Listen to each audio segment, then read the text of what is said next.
Hello everyone and welcome to the Green Man channel. Hope you're doing good and well. So it's time for an album review this Saturday, and this time I'm tackling the 12th studio album from the Norwegian progressive and melodic black metal band known as Borknagar. This is their release Fall, which came out yesterday on Friday the 23rd of February via Century Media Records, and the album is 8 tracks and about 55 minutes in length. Now, I don't know Borknagar all that well, to be honest. I listened to their previous album, True North, and thought that was pretty solid with lots of memorable moments in, but I haven't been back to it a huge amount, which is normally a sign that, you know, I might have enjoyed the album when it came out, but it's just not really quite had the impact or has lasted the test of time quite as much. And this album similarly has that same anthemic epic feel, but I do feel like from memory this one has a bit more aggression with it and a bit more of the black metal in a lot of its longer cuts, and I really did quite enjoy that about this Borknagar album. You know, they do remind me a lot of Latter Day Enslaved in the way that they switch between the harsh and clean vocals and the transitions from the black to the more melodic styles that they incorporate in their songs. There definitely is a sense of that I get from this band, and in fact I believe Ivar Bjornsson was in the band at some point before as well, so it kind of makes sense they have that similarity in sound. This album gets me in the mood to go on a hike in Norway because it's so epic. It has these vast soundscapes which would match those vast landscapes in Norway, you know, like the mountains, the fjords, the waterfalls. And I just feel like I should be on a hike somewhere in Norway listening to this album, and that would be about perfect for the mood and the ambience that this album captures when you're listening to it. And I think it's a really solid album, actually. I think maybe this might be better than the previous album. Like, I would need to revisit True North again to really get a sense of whether or not I really feel that way.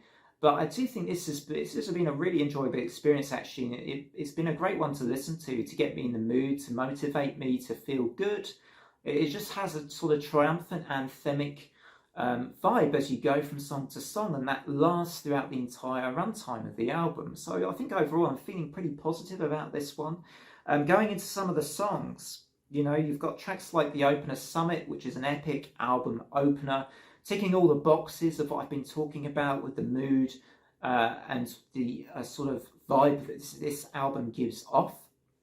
I love Afar and Moon, tracks 3 and tracks 4, which for me are two really standout songs on the album. I just love the Afar. Kind of gives off an oppressive yet searching sense throughout its track, and I love the breaks, the instrumental breaks in the album, and it just has that triumphant progressive black metal style that I really love.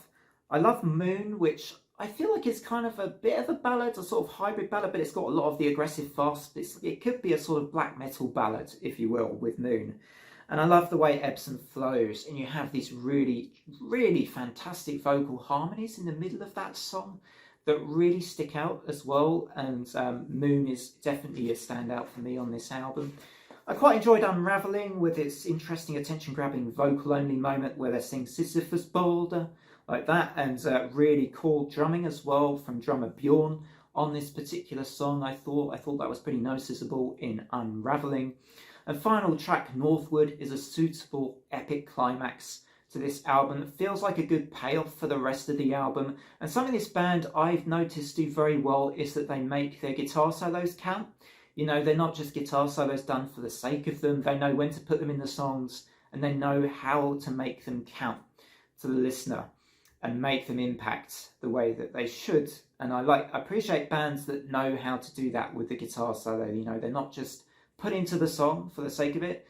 They are done so that they work perfectly with the song and give it an extra dimension, which I think also is the case with the track Moon as well, where you have a guitar solo also incorporated into that particular song too.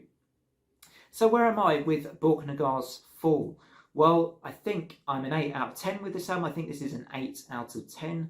I think it's very, very solid. I think it does have potential replay value as well. I will say that this is the kind of album that when we've had such a strong month for metal, I feel like February 2024 has been a huge month for metal, with some of the releases coming out, many of which I haven't even reviewed, like albums like the new Ishan, which you know is an album I haven't reviewed and may not get around to reviewing.